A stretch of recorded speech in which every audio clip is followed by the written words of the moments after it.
All right. Good evening, everyone. We are going to get this thing kicked off and going. I know it is a small group of compatriots that are joining us tonight, but I'm excited to have a U.S. Senate candidate, and then Scott Colom's going to be joining us here. He's not joining us; he's joined us. Happy to have him on board, and we've got a couple extra folks coming in to the room. We're also going to get an update from Louisiana. And for those that were on the ground in Montgomery, Alabama this weekend, or took a bus and joined the amazing thousands of people that were on the ground in the cradle of the civil rights movement, truly want to get their perspective. But without further ado, and Scott, you can hear me okay? Okay.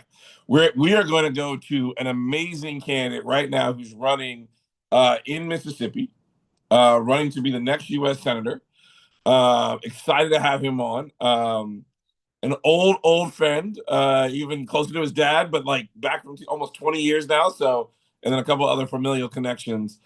Scott, why are people paying attention to Jackson and Mississippi right now? I know you're on mute, so as soon as you come off, there you go. Listen, thank you so much for having me. Can y'all hear me well? We got you. All right. Thank you for having me. I'm really excited to be a part of the platform, the opportunity to tell you all about why Mississippi has momentum. You know, one of the things about Mississippi that, for whatever reason, the country doesn't pay enough attention to is that we've been putting cracks in the glass towards getting momentum to get, representation in our statewide that understands the values and understands what Mississippi needs for us to reach our potential. We've been putting cracks in that glass for a while. If you look at 2018 with Mike Espy, although the country didn't pay very much attention to his race until she made the horrendous comment about going to a public hanging, he only lost by 65,000 votes, 6 points. 2019, Jim Hood gets within 4 points of being elected governor as a Democrat for the state of Mississippi. And then you look at 2023, our governor's race, we had a Democratic candidate that got within 3 points, 27,000 votes and winning. And last year, we broke the supermajority in the state Senate. And this year, in the Democratic primary, we had our Democratic primary on March 10th. And my campaign and Congressman Thompson, we were able to increase turnout on the Democratic side 90%. We closed the gap between the Democratic and Republican primary voters by 20 points. So it was only a 3-point difference, about 7,000 votes. And independent polling shows that we are within 3 points of beating the Republican incumbent. And that's about the people of Mississippi wanting to go in a new direction. My campaign is rooted in centering the voters, going out there campaigning. I was at 2 churches today. I had 3 events yesterday. I mean, I'm always in the streets, boots to the ground, building the momentum we need to win in November. And I'm so excited about the campaign. And unfortunately, the moment is more important than ever. I mean, it was already a bad economic situation with the tariffs in Mississippi. Then you added the war in Iran, which is a totally, just really been horrible for our state with the increase in gas prices and now the increase in groceries that were already up because of the tariffs. And now you increase the stakes because of the Voting Rights Act and how it was dismantled by the Supreme Court. That's going to impact Mississippi. They are already putting pressure on the Republican governor, Tate Reeves, to do we already had our primary. They are actually suggesting that they void our elections and redistrict Benny Thompson in a position where they hopefully think they can get rid of him and have us have a new election, which would be just would be unparalleled to go that far in trying to steal and cheat when it comes to politics. So we're having a March 10th, the Mississippi State NAACP, our partners, SPLC, we're having a March 10th, and we're going to keep the momentum all the way into November, where we're going to show the country that Mississippi matters. Now, that March is when again? When on the 10th? It's going to be March 20th. May 20th. May 20th. May 20th, May 20th. It's going to be this Wednesday, 12 o'clock noon at the state capitol. It's going to be a great event, and I'm so excited to be a part of this movement. No, I just saw the flyer. We'll make sure it gets in our Tuesday resource email. Look, Women Black Men we are vitally focused on making sure we're supporting Black men who are running for office, not just at the federal level. We're trying to work our way down to the municipal, but we're focused on gubernatorial, U.S. Senate, U.S. House, statewide officers, and then we're going to try to work our way to state Senate, state assembly, or state house, and then down to county and municipality as much as we possibly can.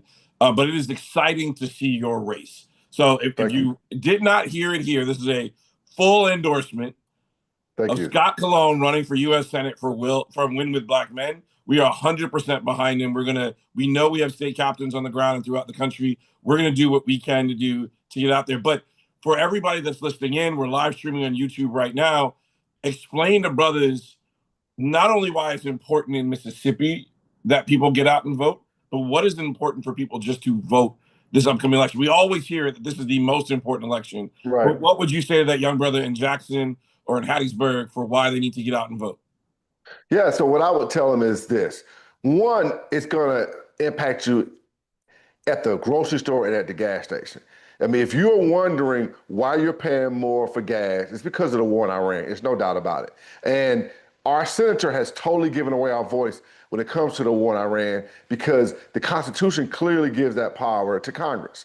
So I'm going to get your voice back, and I'm going to make sure that I don't have you paying more for gas just because the person in the White House tells you that they want to go to war and you give it away our vote and our voice, right?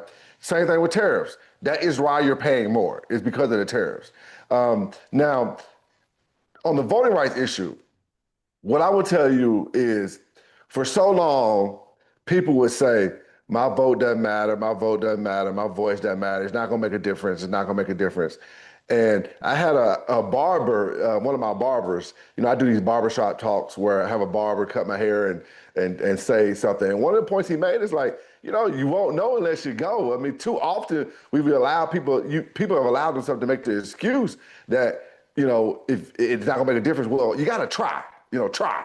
And then you'll see if it can make a difference. And certainly, when we win, hold me accountable. I'm telling you what I'm campaigning on: higher wages, lower costs, save our healthcare, save our hospitals. Hold me accountable to that because we do need people that do what they say they're going to do. I get that. But I will also say on just a really, really important level, for too long we thought our vote and voice didn't matter. At this particular election, if we lose and we don't get the Voting Rights Act back in some form that protects our vote and our voice, you're going to be right. It's not going to matter because they're going to gerrymander in a way where they try to minimize our voice. If you look at what they did in Memphis, that is a warning shot that should be clear to every potential voter out there. They carved Memphis up in a way where each of those black voters in Memphis are in the minority. So they have to get somebody else to vote with them to get to the majority in each district. And that was purposely done to minimize their vote and minimize their voice. So they don't have representation that has to be accountable to them, right? And so, we're at a crucial point. And I do believe states like Alabama, Mississippi, Georgia, Tennessee, we are ground zero. We are ground zero for the struggle because if we don't fight to keep our voice and our vote in the deep rural South, then our country will never reach its potential and Mississippi will never reach its potential. So we have to come together. I know I'm doing everything I can. Anybody who has any doubt how much I'm willing to work to understand the stakes of this election and do everything I can to win, just follow me on social media. Shoot me a message. I want to see you here, Scott. Tell me what barbershop you go to. I'll go to that barbershop. As we get further into the election, I'm going to have a food truck. Tell me what housing project I need to go to with the food truck. Tell me where do the men go get the cigars? I'm going to the cigar lounges. I'll have a cigar with you. Let me listen. I don't need to do all the talking. You tell me what you care about and what would motivate you to vote. Because ultimately, for us to win in Mississippi, we have to center the voters. And that's my entire strategy. Look, it's amazing, man. I'm excited for your campaign. I know you have a great team that's on the ground, and you're running strong to the not only through the primary, which you did an amazing job, but now you're really setting up to build this coalition as we get towards the general. Look, I know you're busy and you're doing your thing. I believe one of your team members put it in, but tell people where they can go to support you. What activations do you have coming up in the near future that we want to highlight to make sure people know? I know this coming Wednesday, but what else you got on the Yeah. campaign? Yeah, so first you can go to scottcologne.com. If you can, you can donate. Every dollar counts. I appreciate it. We'll put it to good use. If you can be in Mississippi at some particular point, come down, sign up to volunteer. We'll have you do something fun. Maybe you can check out some blues music and hand out some hand cards so you can have some fun plus do some volunteering. And the last thing I say, and this is really important for I think black men, is great that you have this space. Because one of the problems as for candidates such as myself and all black men that are running across the country is getting attention to the race. The national media does a poor job in making sure there's diverse voices and diverse candidates put on that platform, on their platforms. And the reality is so much of today's politics is about whether you can get attention to your race, because that helps you raise small dollars. And some of these shows, they do a really, really poor job. They'll have the same candidate on there 10 times, and they'll never have State Representative Nixon on to talk about why she wants to run. It's not fair. They're trying to choose who they want to be the winners rather than have the voters choose it. The gatekeeping needs to be called out, and people like you and voters like yourselves are the ones that have to do it. Because I'm gonna do what I gotta do. I'm on the ground, boots on the ground, and but it makes it easier if you get attention to the race, because then you can start getting believers. Well, gentlemen, if you're listening, family and friends that are watching, this is Scott Cologne, Democratic-elect candidate in Mississippi, who's running to be the next U.S. Senator, not state senator, U.S. Senator, coming here to Washington, D.C.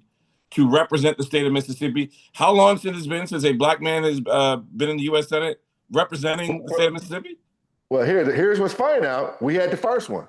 There you go. Okay. Our rivals doing Reconstruction. We had the first one was from Mississippi, and we're gonna have the next one. It's been 150 years, but the next one is gonna be right now, and it's gonna be poetic justice, because if you think about Reconstruction in that period of time, and you look at where we are now in the rollback in the Voting Rights Act, it's important that we send representation to DC that understand that we're not going back, we're only going forward. Yeah, I appreciate you taking the time. I know your schedule's busy. I know we've been texting to get you on.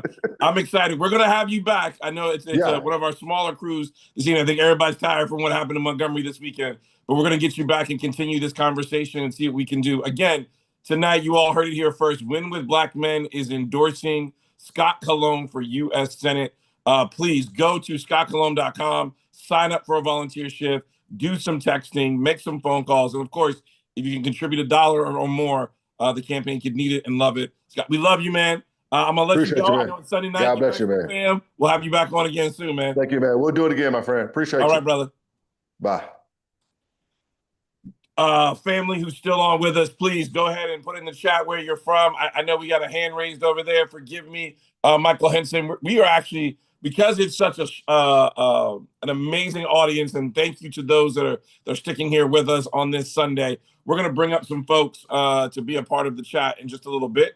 But before we do that, I want to bring in a brother who's been with me in this struggle for a while, Emil Washington. And then, John, we're going to come over to you in just a sec. But if you haven't put in the chat your city and your state where you're from, we'd love to hear from you. But Emil is on the ground in Louisiana. So if you didn't make it to Montgomery yesterday, if you had an opportunity, and like we were trying to do with a lot of our volunteers, text into Louisiana. There was an election day in Louisiana. So Emil, I would love to hear from you. What happened yesterday? I know some state amendments and referendums either passed or didn't pass. Update the brothers about what actually happened on the ground. The voters gave the governor a middle finger. That's what happened yesterday. There you go. They showed up and showed out. And you had more people, probably about a good 50,000 more people that voted on the constitutional amendments than you had who voted in the combined closed primary races. It was chaos, if I'm being honest, because a lot of people, the way it was set up here is they, for the first time, created closed primaries. And so you had to either designate yourself as a Republican, a Democrat, or an independent. If you didn't choose any of those three, you were considered a no party voter. When you showed up to vote, then you were not given a ballot that had your option to vote for a senator or a house. If you were a registered independent, you can choose whichever one you wanted to go in. But as a no party voter, you could not. You can only vote on anything that was statewide in the sense of referendums. Mass confusion. But at the end of the day, you still saw an overwhelming number of Democrats that turned out, an overwhelming number of blacks that turned out in those two new congressional districts that they are necessarily the one that they're trying to take away. You saw a mass turnout in that district. And so the writing is on the wall if we continue to mobilize. The governor is now officially 0 for 9 on his amendments that he's tried to pass in the last 2 years. Not even 2 years, really, it's only been a year and some change. So what it means, if I'm being honest, it means nothing if no resources come down for the general election. It's all good, it's cute for the primary, but if we don't have enough resources to actually go in, register all of those people that have been classified as inactive voters, which is over 500,000, that was their way of purging people.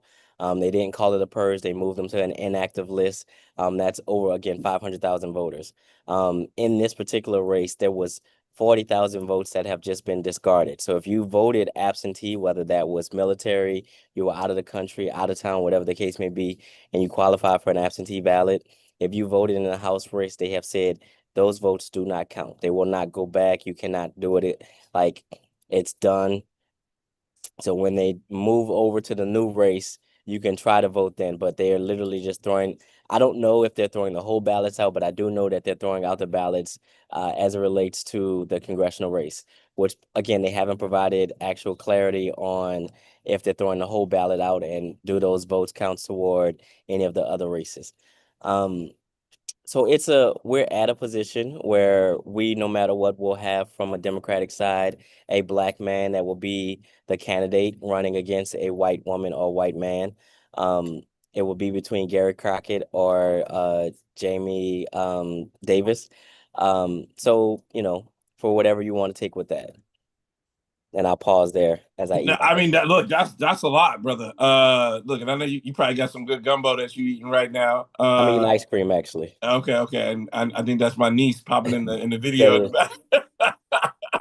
Trying to come in the video in the background. Look, I am excited for what happened, and I know, like, we had a moment in Montgomery this past weekend where so many people, thousands of people, just sent it on because they wanted to get their voice heard. And I love all the partners, whether it is Latasha and Cliff at Black Voters Matter, Dewana Thompson, no relation, although we call each other cousins, down there on the ground doing what she could do in and leading a lot of this work in Alabama, and so many others. Angela Rye over at State of the People, Vince Evans. The list goes on and on for those that we're talking through and we're trying to engage with. And so I'm just excited to see that this is happening right now, and really excited to see what you all pulled. Tell us how, when you're talking about resources, explain it to me a little bit differently. So be very direct. What are you saying that you need on the ground in Louisiana? Money.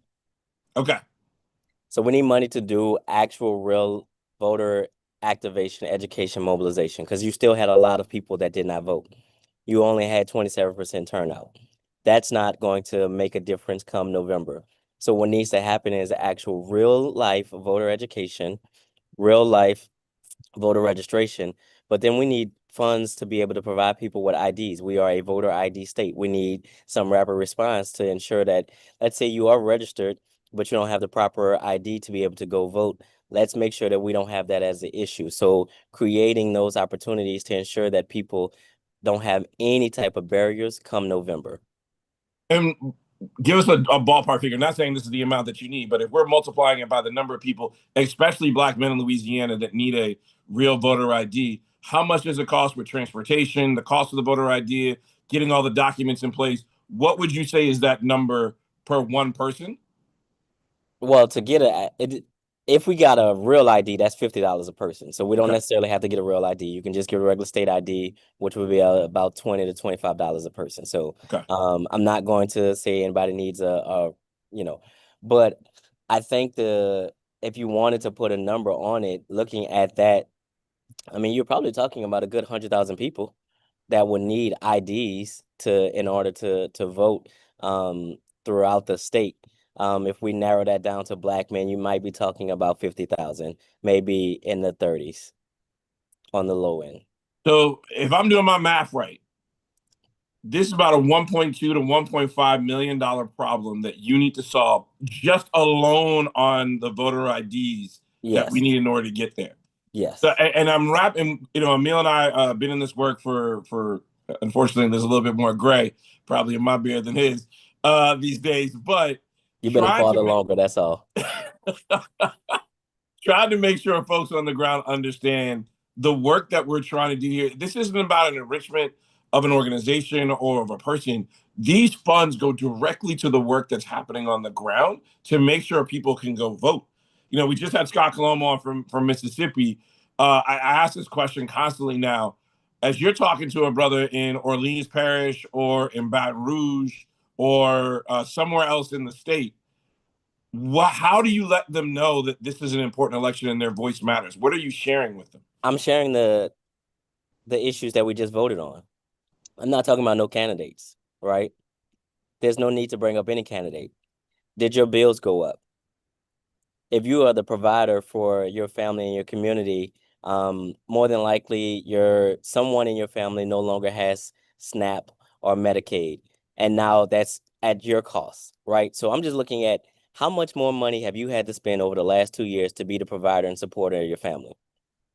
If we connect the policy to the poverty, then we can Mm. go much further. We haven't been able to make that connection. We don't never need to raise anybody's name, any type of candidate. That won't matter. It showed here when you had more people that voted on the actual issues. Just make the issues relevant. So if I'm looking at you in Orleans Parish and you seeing that a gallon of gas is now $4 for regular in New Orleans, and just a year or two ago you were paying 250, there's a direct correlation. Those policies that are being enacted by the people that quote unquote represent you are not benefiting you. You have an opportunity to make a difference. So, taking what we saw on Saturday, and I know we're still looking at the numbers. I know you, Gary, and others are amazing at dissecting this. And so we want to make sure we can get Gary on probably in the next week so he can really break it down for us. I know there was a movie I think that Bernie Mac did that break it down for me like in fractions so I can understand. I'm sorry if I'm dating myself in the reference.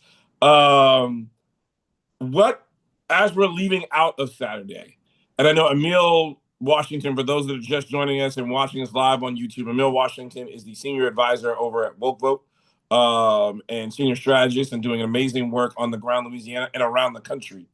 But Louisiana's home. What can we be doing now as we're moving forward? Unfortunately, with this terrible name of a jungle primary in November, for whatever the new maps are going to look like. How can we be helpful on the ground in Louisiana? The first thing is going to be amplification and making sure people even understand. So they're changing. So everybody's going to have to requalify for those who decides to run. So Okay. we're going to have to let them know that there's a separate election that's completely different than what's coming up in November. And so being able to break through the chaos and the noise, right? Like as I'm in New Orleans right now, sorry, and you hear background noise, that's what's happening in the city, in the state, right? Like there's so much confusion. So you're trying to sift through to figure out what is actually going on. That's what we need help with in this interim and making sure people understand that they've tried to take your vote away. They're taking away a seat. You still have an opportunity to make your voice heard, right? Just because they tell you that they're going to pack all of these people doesn't mean that your voice can't be heard and can't be counted. Um, But again, I'm like, all right, so I'm a brother in Orleans Parish. I'm in 7th Ward. I'm, just relaxing on a Sunday today. Why does it matter that I get out? Like, I'm not going to meet these politicians. I'm not going to see them. They're not going to change my life on a day-to-day basis. Me voting or not voting ain't really going to change what's happening. What do you say to that, brother? I say, I will literally ask him what has changed in his life over the last couple weeks, the last couple months, because again, the issue is people don't understand, and we try to make it too complicated, and they can't connect the two. So that's our goal, to not dumb it down, but make it relevant. If we are not figuring out a way to meet people where they are and have real life conversations, then what are we doing? Right? And so it's not my goal or my job to go and try to change how you are looking at it. It's just making sure that you're seeing it clearly so that you're not looking at it from a lens of being disenfranchised, or looking at it from a lens of your vote don't matter because they're going to do what they want anyway. It's to be able to show you like what actually your vote can mean, how you can be engaged, and reminding you that you do have power individually and collectively. Emil Washington, senior strategist over at Woke Vote on the ground in Louisiana, helped drove the vote to vote yesterday, defeated 9-0 any of the governor's amendments. Again, Win with Black Men is not necessarily pushing a party. We're not saying vote Democrat. We're saying, look at what you got. You got a menu in front of you. What is promoting the best interest for your community? And by far, I'm seeing those that are on one side of the aisle and not the others. But don't get me wrong. There are those that sit on this side of the aisle, the one that I apparently vote for, who have been silent and quiet. There are elected officials who I know have stood up many a times, and I'm saying, where are you? Where are those friends and those people in solidarity who we need to come out right now and say something for our communities? I know Vince Evans, CBC Congressional Black Caucus Executive Director, called out Senator Bernie Sanders, and I'm going to call out others. We are here and we're tired. So we need our allies to stand with us and stand up for us. And so I'm sure there are like those in Louisiana who we'd love to hear more from.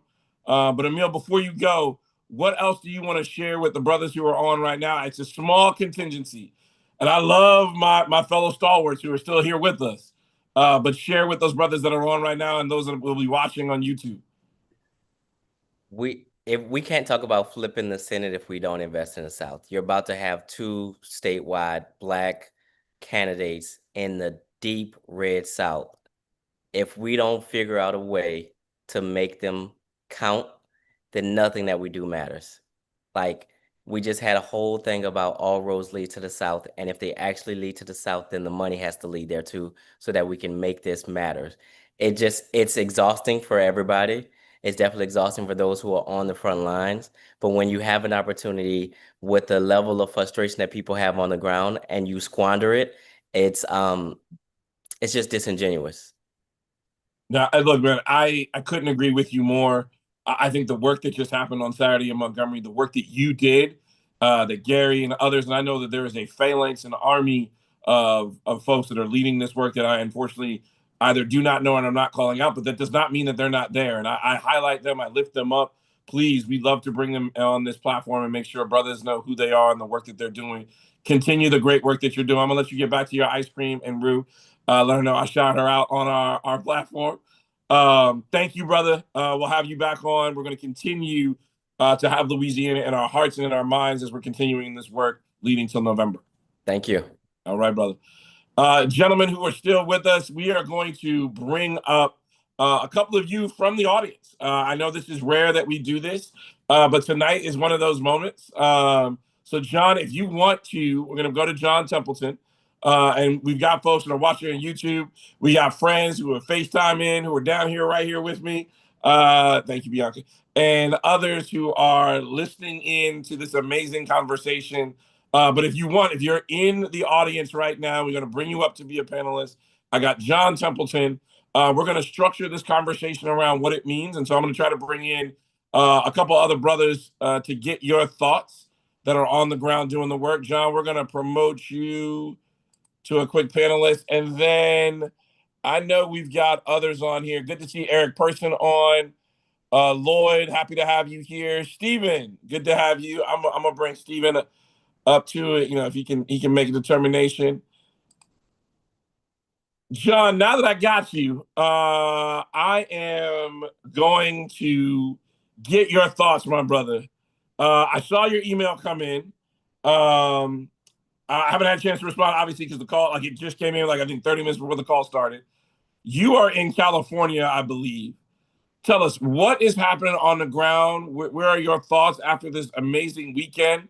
Give us some feedback. First, shout out to Louisiana. I was so excited to see those election results. And it's all about a relay. Every state needs to step up so that we keep the momentum going for the next state like Georgia and Alabama. So California has been dead. And only 3% of folks have voted in the early election. We have African American candidates for 7 statewide races, and nobody knows about it. So 2 of them are incumbents, so they're guaranteed to win. Mike Gibson is unopposed, so we're guaranteed to get 3 of them. So the difference between having a Black governor of California is for South LA, Oakland, and Sacramento to turn out. And so part of our problem has been that in Maxine Waters' district and Latifah Simon's district, everybody knows who's going to win.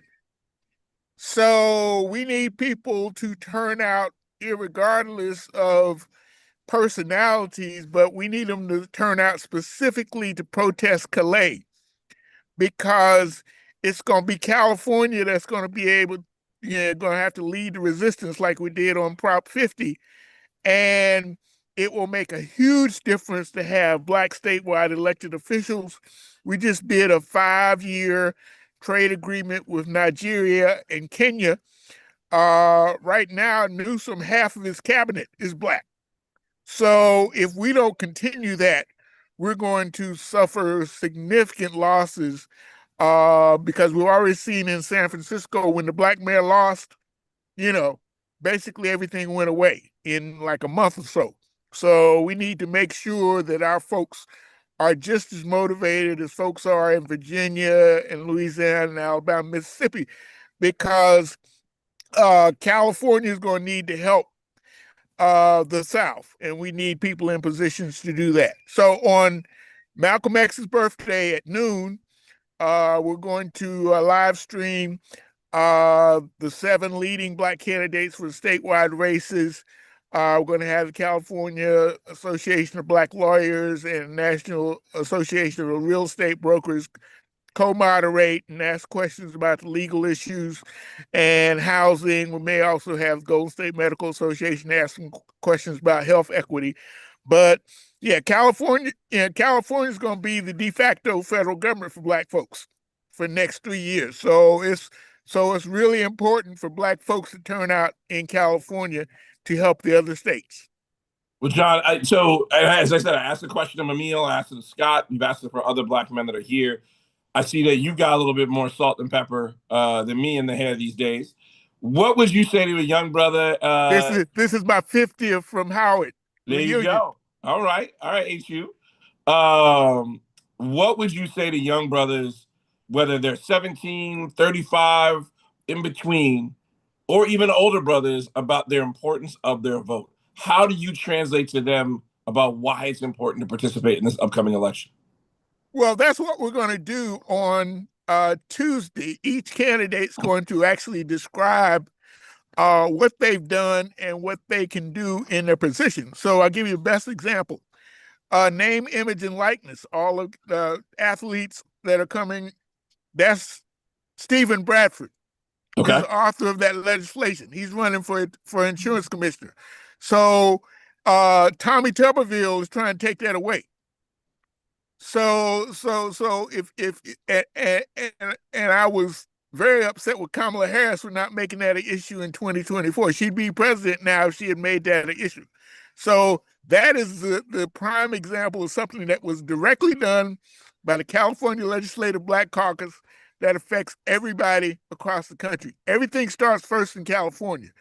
So we need to be in as strong position as possible. Well, but take it back from me for a second. This is you, John Templeton, talking to a young brother where you are in California. Yes, we can hear from the candidates, but I think what we have seen is by connecting this story personally. So I'll give you an example. For me, my 9-year-old CEO, who was learning that the CEO is the boss, and so we're having that debate, she and I, in our lovely household. That yes, she's the CEO, but I'm still the boss. She knows the importance of voting because I take her on every single election day to go vote with me. She's been going since she was a baby and before my wife and I had her. I remember in 2016, she was in the womb. We were in a voting booth and we stuck a "I voted" sticker on my wife's belly. The importance of voting that I see is I connected back, and I said this last week. I view it from the ancestral plane, if I will, as in Wakanda, where all of my grandparents and ancestors are staying there with me in a voting booth, allowing me this opportunity to vote freely. I don't want to take that for granted. I also know that if I don't show up and I'm not choosing what goes on the menu, I'm on the menu. And so I know it's not a perfect system. We're not getting everything that we ask for, but if we don't participate, we can't then advocate for what's important to us. So, John, what do you say to a young Black man in California from your own personal perspective about why this election matters? So the George Floyd Act, right? It passed in California, right? In 2020. That was because we had Black representation. We also got the first state reparations task force. And we actually just had 2 bills passed and signed to actually create the infrastructure for reparations. So if reparations is a big deal to you, you got to put people in office, period. You can't, it ain't going to happen by talking. It's only going to happen by representation. And California has led the way. Now you got 5 or 6 states that have done reparations task force. That happened because of California. Now, if we elect, right now you got 2 Trump Republicans who are leading candidates for governor, right? So all that goes away if we don't turn up. And none of the white candidates you were talking about, our allies, disappeared. None of the white Democrats or Latino Democrats are talking about any of our Black issues. So we can't count on them to continue the momentum. So the only way we're going to make an impact is to have as big a turnout as possible for the June 2nd primary, because we're only 6% of the population in California, but there's 3 million Black voters. 500,000 votes are going to win the primary. So 1/3 of the Black vote can elect a governor in the next 2 weeks. Think about that, everybody. 1/3 of the Black vote in California. So you got a cousin, you got an auntie, you have an uncle, you got a friend that lives in California. And to John's point, I want to remind everybody that when we're talking about reparations, in some way, we're not also just talking about what happened during slavery. I'm reminded of Bruce's Beach in we got the $20 million. Yeah, that's $20 million. So in 1920s, for those that don't know, the Bruce family owned a beachfront property in California. I think it was in just outside of LA, Manhattan Beach. In the 1920s, they owned this, and then it was taken from them. The reparations they received now went to their heirs because it's a very distinct way that they can show that this was ours and it was taken from us. So I want people to and Stephen Bradford did that. That was his legislation. So like I said, everybody on that list, and if you can show the flyer, all of them have receipts that they can show for things that they have done. Malia Cohen signs every check from the state of California, right? And she put out a memo said 25% of any procurement's got to go to small businesses, or I'm not paying the bill. But John, what we want to do, John, in California is, and please reach out to us, hit us up at info@winwithblackmen.org. If there are Black men running in California, we know what we did in 2024. We stood up for our sister Kamala Harris, who was running. We are making this very clear. Black men who are running statewide, gubernatorial, you're running for U.S. Senate, U.S. House. There's a constitutional office in your state that you're running for that there's a Black man. We are working our way down to the state Senate, state assembly, or state House.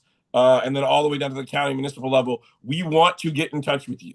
This is an open platform. So if there are primaries coming, it's equal time for everybody. We know that this coming Tuesday in Georgia, Alabama, and in Kentucky, there is a primary on Tuesday, May 19th. And we're going to continue to do our work. John, stay with us. I'm going to bring up another dynamic brother from Virginia, Stephen Miller Pitts. And John, I'm going to put you back over into.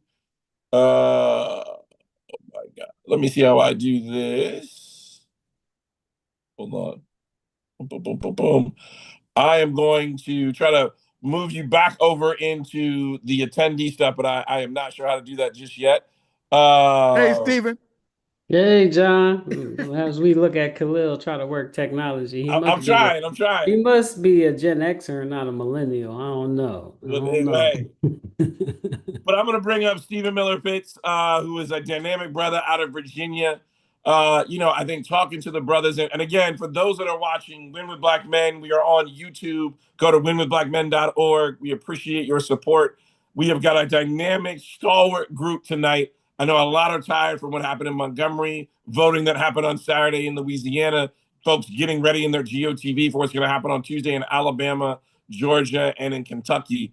But I would be remiss if we didn't have Virginia for what we just saw happen in Virginia. $60 million got poured into the state to turn out and bring brothers and sisters and everybody to vote on a ballot measure. People voted for it. It got passed by the people. And then what happened, Stephen? Yeah, and then the court stepped in and was like, And so that's what we got, right? The Virginia Supreme Court stepped in and they said, no, y'all didn't follow the right processes.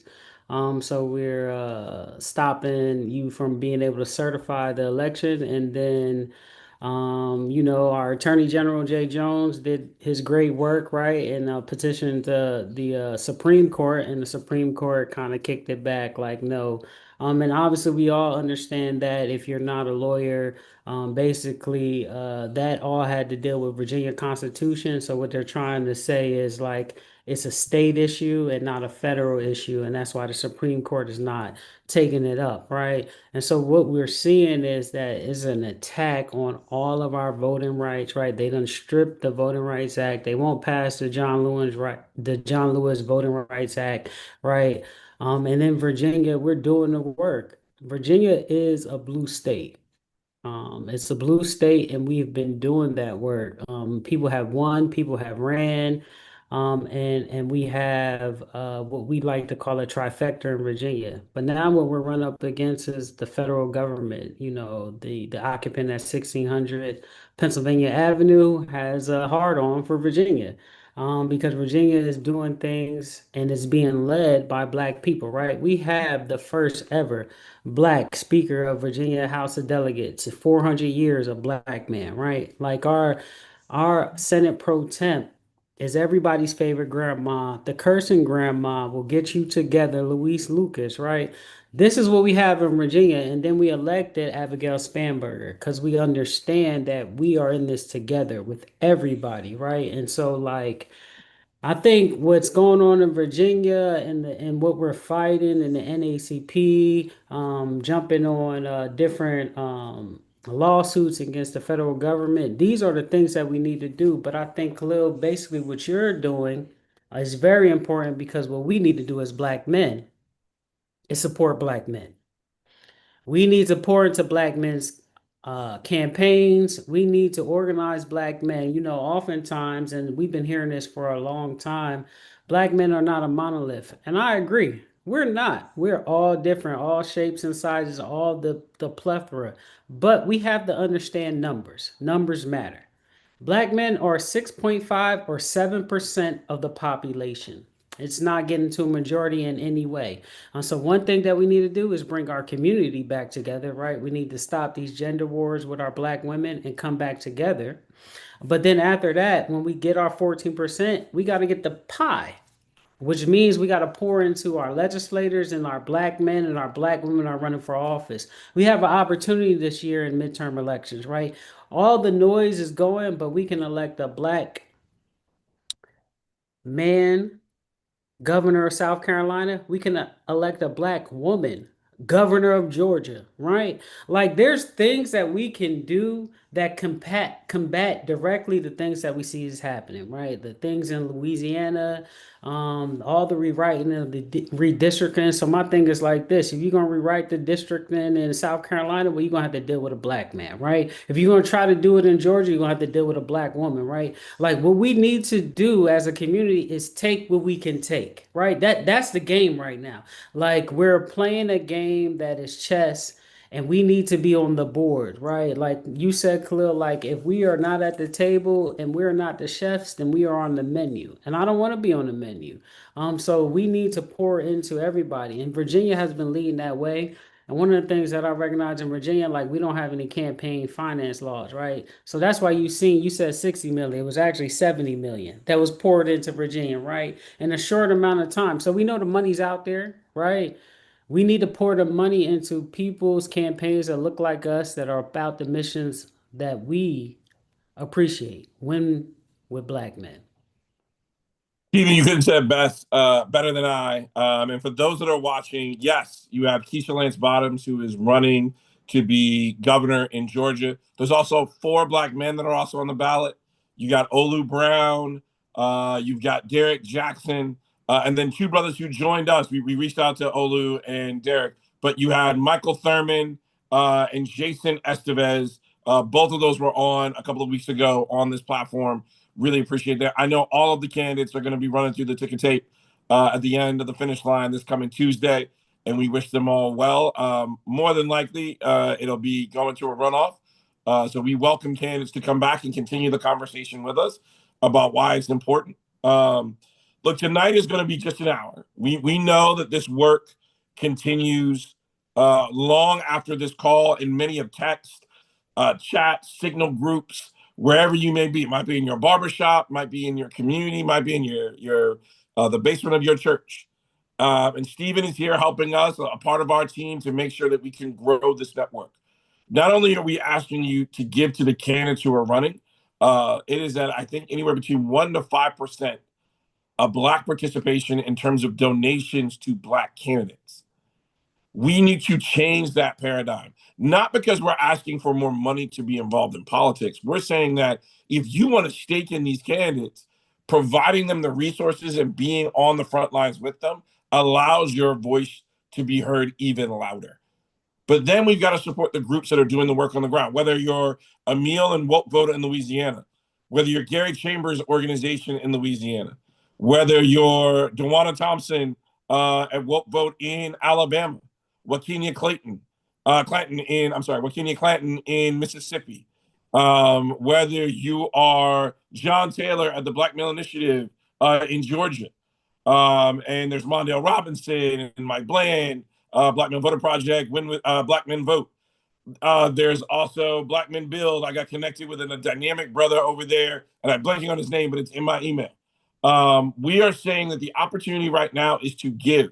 We know there are many groups that are working on the ground at a grassroots level. I know here in DC, Million Man Vote, run by Ambrose Lane and others, are doing amazing work. They're holding candidate forums, they're engaging, they've got questionnaires, and we want to make sure, and what we built this is as a tent for everybody to come in, and then we're providing resources. I promise you next week, we're going to have some polling and some digital data, hopefully from Terrence or Josh, and Cameron will be able to give us, and then Terrence Green will give us on some of the paid media side. But our goal here is to bring information so that you have it back, that you can take it back to your communities.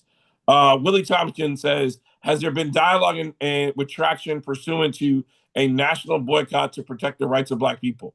I would point you to what happened with the Target boycott. Now, I wasn't a part of the leaders that did it, but I definitely know I stopped going to Target. I know when I saw a Target bag in a family or friend's house, wait a minute.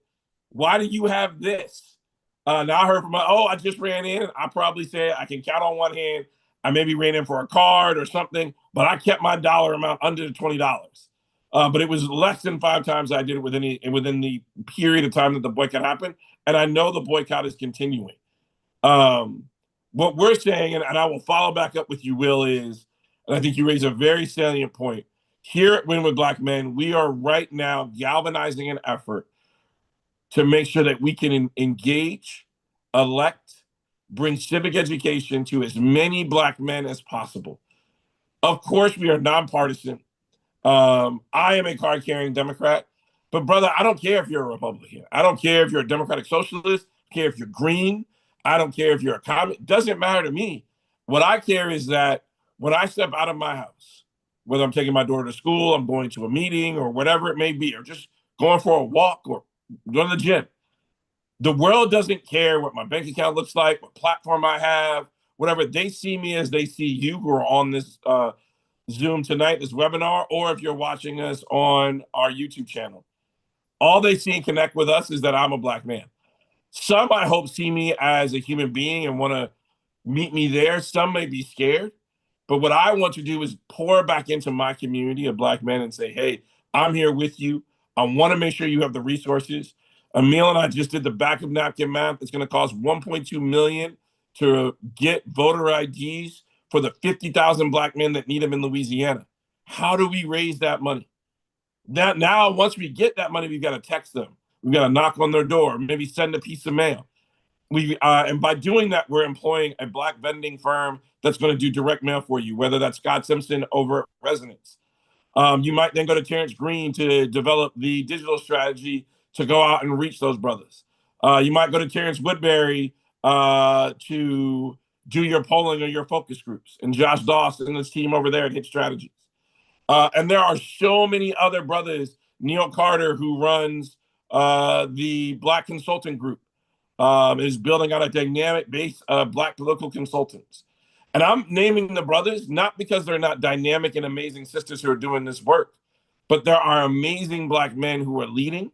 We need to make sure, and every dollar that comes in here, we try to make sure that as you give your money to Win with Black Men, we are pouring it right back into the Black community by giving it to a Black vendor. And so we work with our team and our state captains on the ground in Montgomery this past week, or in Alabama, I should say, this past week. Chris Mosley did an amazing job organizing Black men. Whether we were working with Mayor Randall Woodfin out of Birmingham or Mayor Steven Reed in Montgomery to galvanize Black men to participate in the All Roads Lead to the South Day of Action in Montgomery. We are going to continue to build our volunteer state captain network out. And Stephen is here with me as we are raising some of those funds. We want to make sure that we can pay our state captains to do this work, not only into November, but into 2027 and into 2028.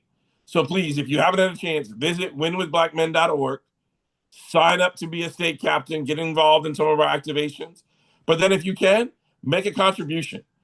Give that $5 or that $20 if you can. If you can make it recurring, we'd love it. But the activation and your work and your contribution goes to making sure we have this space to continue to connect, that we can support Black men who are running, and we can educate them about their civic responsibilities and their duties. And we can continue this work not only just for an election year, but our work really we want to continue going into 2027. Before I close this out, John Templeton asked, we need to act affirmatively and switch our phones. Okay. Figures.com, a Black male-owned smartphone and consumer electronics manufacturer. Okay, we're going to take a look at that, John, if we can get that engaged, and happy to follow up with you on that. I read it quickly and did not know where we were going for a second. I think Steve caught it as well. Yeah, Khalil. I think you just need to. I think, one of the things you can do, just real quick, is collect all of this information. I think when we look at our communities, we know that there's not a lot of Black small businesses in our communities, right? And so what John is speaking to, I don't know if we all jump on that, but we need to figure out how we create, right, like that Black business Rolodex that we all have access to across the country and in the world. I think one of the things that you're being able to do, Khalil, is like really bring us under an umbrella, right? We all know that there's many different organizations. We got the Greece, we got the NAACP, Urban League, so on and so forth.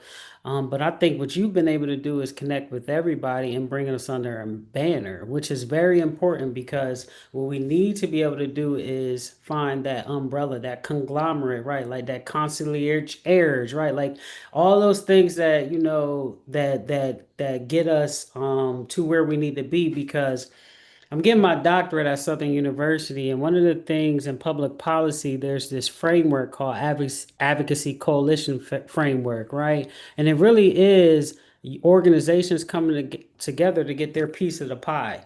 The government only has one pie.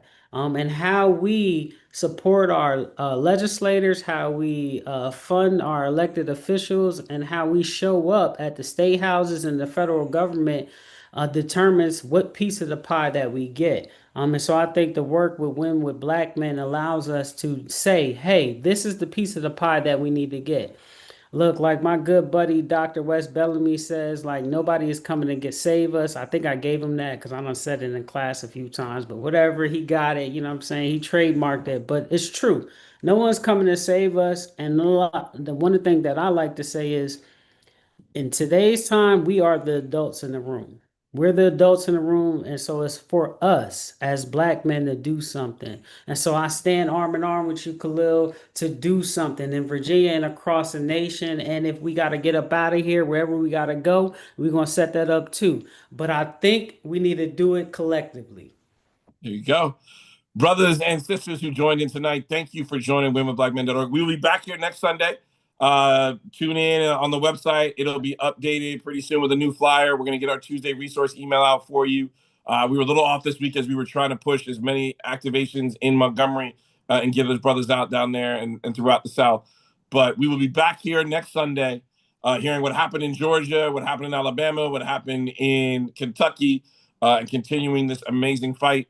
Remind your family members and friends, this Tuesday is election day in those 3 states. Make sure you get out and vote. Thank you, everybody.